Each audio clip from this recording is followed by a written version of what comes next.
மாஞ்சோலை தேயிலை தோட்ட தொழிலாளர்களின் குரலாக, தமிழகத்தில் தொழிலாளர்களுடைய குரலாக புதிய தமிழகம் கட்சி மட்டுமே தொடர்ந்து குரல் கொடுத்து கொண்டு வருகிறது.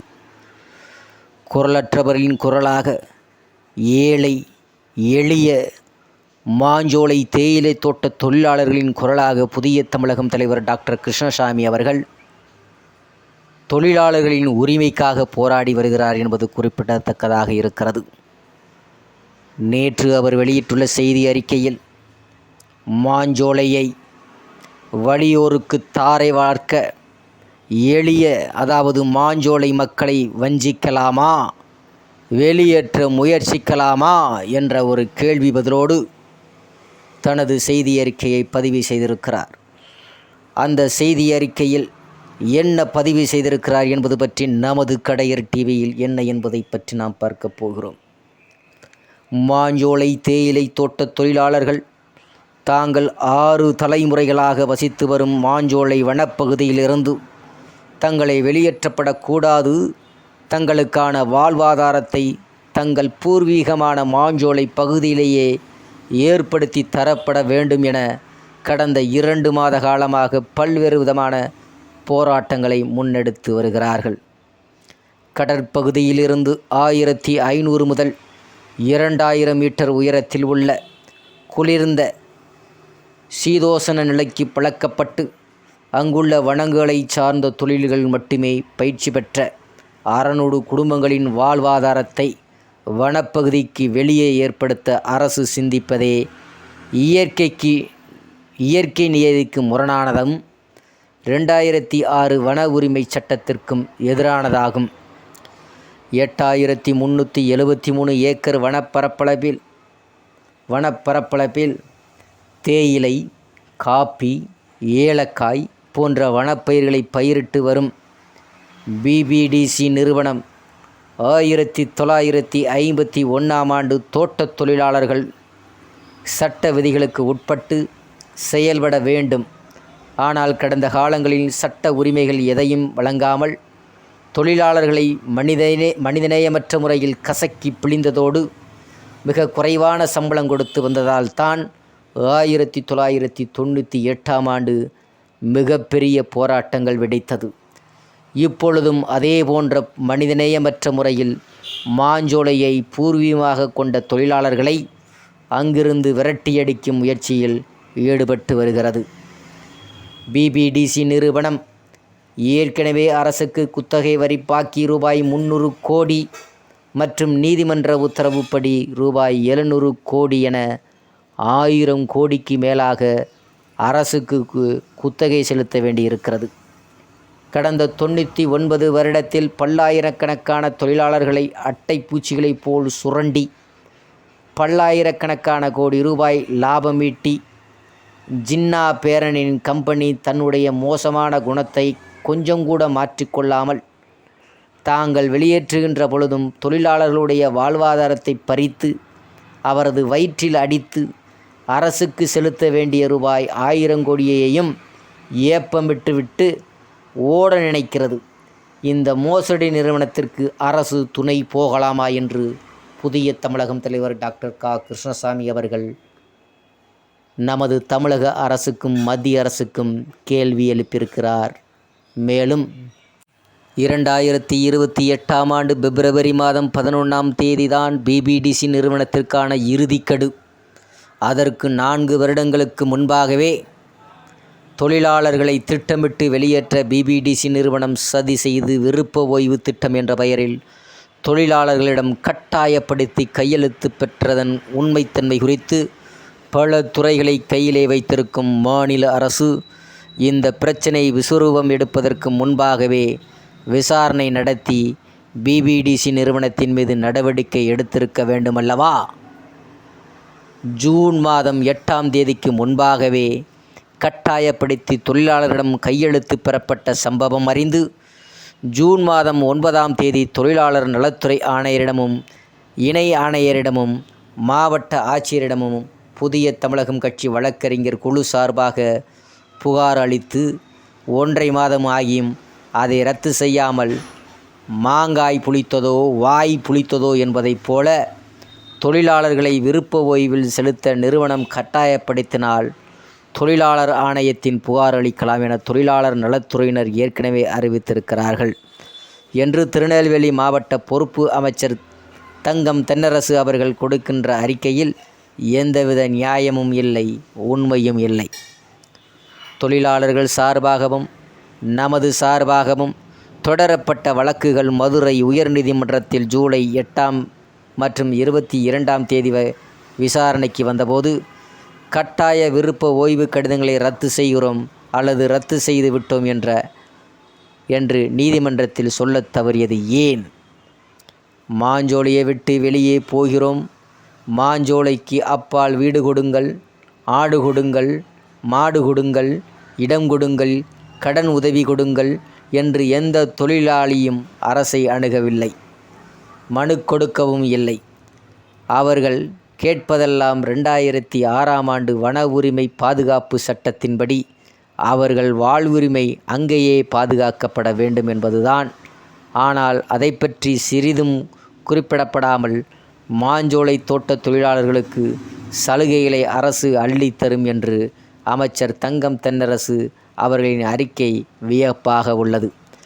அரசின் சலுகைகளும் ஏற்கனவே நடைமுறையில் உள்ள ஏழை எளிய பட்டியல் என மக்களுக்கான சலுகைகள்தான்.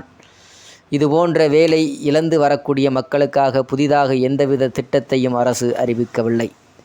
மேலும் மாஞ்சோலையில் தினக்கூலியாக ரூபாய் 450 என குடும்பமாக ரூபாய் 900 வருமானம் பெறும் தொழிலாளர்களுடைய மாஞ்சோலையிலிருந்து தரைப்பகுதிக்கு இறங்கி வீடு தருகிறோம், ஆடு மாடு தருகிறோம், கடன் உதவி தருகிறோம் என்பதெல்லாம் நல்ல உடல் நிலையத்துடன் இருக்கும் ஒருவரை வலிந்து வெண்டிலேட்டரில் வைத்து சிகிச்சையளிப்பதற்கு ஒப்பானதாகும் என்று குறிப்பிடுகிறார். 1882 வன பாதுகாப்பு சட்டத்தின்படியும் 1927 வன விலங்குகள் பாதுகாப்பு சட்டத்தின்படியும் 1973 புலிகள் பாதுகாப்பு சட்டத்தின்படியும் வனங்களில் வாழ்ந்து கொண்டிருக்கக்கூடிய மக்களை கட்டாயப்படுத்தி வெளியேற்ற வேண்டும் என்ற எந்த விதியும் இல்லை. மாறாக அவர்களுடைய வாழ்வாதாரம் பாதிக்கப்படாத வகையில்தான் புலிகள் பாதுகாப்பும் வன பாதுகாப்பும் செயல்படுத்தப்பட வேண்டும் என்பதே அதன் விதிகளாக இருக்கிறது.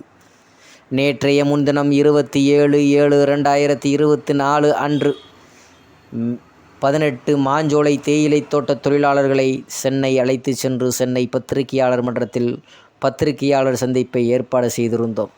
அந்த சந்திப்பில் மாஞ்சோலை தேயிலை தோட்ட தொழிலாளர்களே, நாங்கள் எக்காரணம் கொண்டும் மாஞ்சோலையிலிருந்து வெளியேற மாட்டோம். எங்களுக்கான வாழ்வாதாரத்தை அங்கேயே ஏற்படுத்தி தர வேண்டும். எங்களுக்கு அந்த வனப்பகுதியை தாண்டி எந்தவித வேலைகளையும் செய்ய தெரியாது. எனவே இப்பொழுது நாங்கள் வாழக்கூடிய மாஞ்சோலை, ஊத்து, நாலுமுக்கு பகுதிகளையே வாழ அனுமதிக்க வேண்டும்.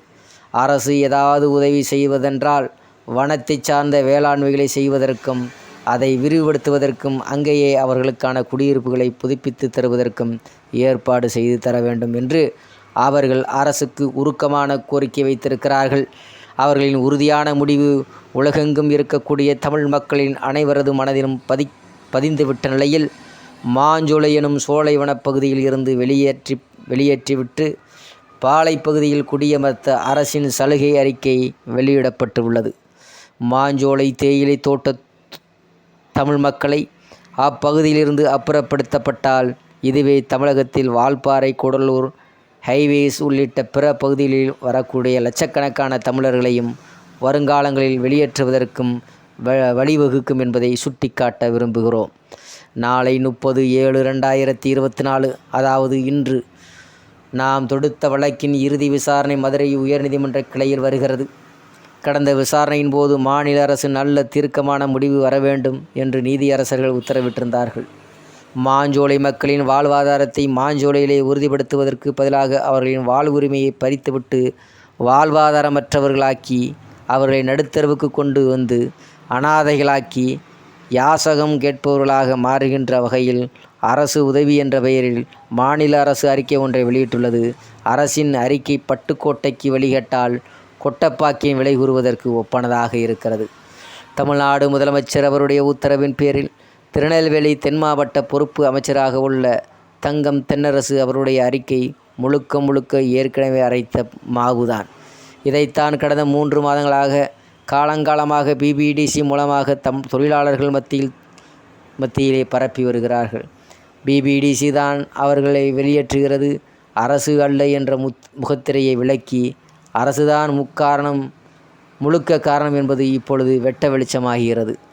உச்சநீதிமன்ற மாநில அரசுக்கு ஒரு தீர்க்கமான உத்தரவு கொடுத்திருக்கின்ற பொழுது தங்களுடைய கருத்து எதுவாக இருந்தாலும் அதை நீதிமன்றத்தில் தான் தெரிவித்திருக்க வேண்டுமே தவிர அதற்கு முன்பாக அரசு எல்லா விதமான உதவிகளையும் செய்வதற்கு காத்து கொண்டிருக்கிறது என்று சொல்லிக்கொள்வதே ஏழை எளிய மாஞ்சோலை தேயிலை தோட்ட தமிழ் மக்களை ஏமாற்றக்கூடியதும் வஞ்சிக்கக்கூடியதும் நீதிமன்றத்தையே தவறாக வழிநடத்துவதற்கு ஒப்பானதாக இருக்கும். பழங்குடி மக்களாக இருந்தாலும் இதர மக்களாக இருந்தாலும் 75 வருடத்துக்கு மேலாக வனப்பகுதிகள் தொடர்ந்து வாழக்கூடியவர்களுக்கு 2006ஆம் ஆண்டு வனப்பாதுகாப்பு சட்டப்படி தான் அவர்களுக்கு வாழ்வாதாரத்தை தீர்மானிக்க வேண்டுமே தவிர வேறு குறுக்கு வழியில் எவ்வித தீர்வுகளையும் காண முயற்சி செய்யக்கூடாது. புலிகள் காப்பகமாகவோ யானைகள் காப்பகமாகவோ பாதுகாக்கப்பட்ட காடுகளாகவோ எதுவாக இருந்தாலும் அங்கு வாழக்கூடிய மக்களை கட்டாயம் அப்புறப்படுத்த வேண்டும் என்ற எந்தவித விதிகளும் இல்லை. மாஞ்சோலை தேயிலை தோட்ட தொழிலாளர்களுக்கு உதவுவது போல அரசு கொடுக்கக்கூடிய அறிக்கைகள் அம்மக்களுக்கு எவ்விதத்திலும் உதவாது. அவர்களது வாழ்க்கை தரத்தை வாழ்வாதாரத்தை நீர்மூலமாக்கிவிடும். எனவே உதவி என்ற பெயரில் அரசு கொடுத்திட முன்வரும் சலுகைகள் தேன் தடவிய விஷத்திற்கு ஒப்பானதாகும். ஒவ்வொரு அணுவிலும் அந்த வனத்தோடு இயற்கை உலத்தோடும் பிணைந்து மாஞ்சோலை தேயிலை தோட்ட தொழிலாளர்களை இலவச வீடுகள், ஆடுகள், மாடுகள், கடன் உதவிகள் என்று ஆசை வார்த்தைகளை காட்டி மாஞ்சோலை வனப்பகுதியில் இருந்து வெளியேற்ற துடிதுடிப்பதும் கடலில் வாழக்கூடிய சுறா மீன்களை வெளியேற்றி கொண்டு வந்து பெரிய தண்ணீரில் தொட்டி கட்டி வாழ வைக்கப் போகிறோம் என்று சொன்னால் அது எப்படி இயற்கை முரணதாக அமையுமோ அதற்கு ஒப்பானதாக இருக்கும். 100 ஆண்டு காலம் அங்கு இருக்கக்கூடிய மாஞ்சோலை மக்களால் புலிகளுக்கோ யானைகளுக்கோ சிங்கவால் குரங்குகளுக்கோ இயற்கை சூழலுக்கோ குறிஞ்சி கிச்சித்துக்கோ எந்த பாதிப்பும் ஏற்படுத்தப்படுவதில்லை. களக்காடு, முண்டந்தரை புலிகள் காப்பகம் புவியியலுக்கும் பெருகிடவும் மணிமுத்தாறு வனநீர்ப்பிடி பகுதியும் செழித்திடவும் மாஞ்சோலை தேயிலை தோட்ட தொழிலாளர்களும் அவரது குடும்பங்களும் ஊற்ற துணையாக விளங்கியுள்ளார்கள். இனியும் அவ்வாறே விளங்குவார்கள். எனவே 2006 வன உரிமை பாதுகாப்பு சட்டம் மட்டுமே அமல்படுத்த மாநில அரசு முயற்சிக்க வேண்டுமே தவிர அதை தவிர்த்து வேறு எந்த விதமான தவறான நடவடிக்கைகளையும் செல்லக்கூடாது என எச்சரிக்கிறேன். மாண்புமிகு அமைச்சர் தங்கம் தென்னரசு அவர்களின் மாஞ்சோலை மக்களுக்கான சலுகை அறிக்கை ஒரு காணல் நீர் ஏட்டுச் சுரைக்காய் சலுகை ஆசை காட்டி மோசம் செய்யும் செயல். யாரோ ஒரு சில வலியர்களுக்கு மாஞ்சோலையை தாரை வாழ்க்க எளிய மக்களை வஞ்சிக்க இந்த அரசு முனைப்பு காட்டக்கூடாது. வெளியேற்ற முயற்சியும் காட்டக்கூடாது. வெளியேற்றும் முயற்சியை வரலாறு மன்னிக்காது. வெளியேற்றும் முயற்சியை கைவிட வேண்டும். மாண்புமிகு முதலமைச்சர் தங்கம் தென்னரசு அவர்களின் மாஞ்சோலை மக்களுக்கான சலுகை அறிக்கை ஒரு காணல் நீர் ஏட்டுச் சுரைக்காய் சலுகை ஆசை காட்டி மோசம் செய்யும் செயல். யாரோ ஒரு சில வலியவர்களுக்கு மாஞ்சோலையை தாரை வார்க்க எளிய மக்களை வஞ்சிக்க இந்த அரசு முனைப்பு காட்டக்கூடாது. வெளியேற்ற முயற்சிக்கக்கூடாது. வெளியேற்ற முயற்சிக்கும் வரலாறும் வெளியேற்றும் முயற்சியை வரலாறும் மன்னிக்காது. வெளியேற்றும் முயற்சியை கைவிட வேண்டும் என்று புதிய தமிழகம் தலைவர் டாக்டர் க. கிருஷ்ணசாமி தனது செய்தி அறிக்கையில் பதிவு செய்திருக்கிறார்.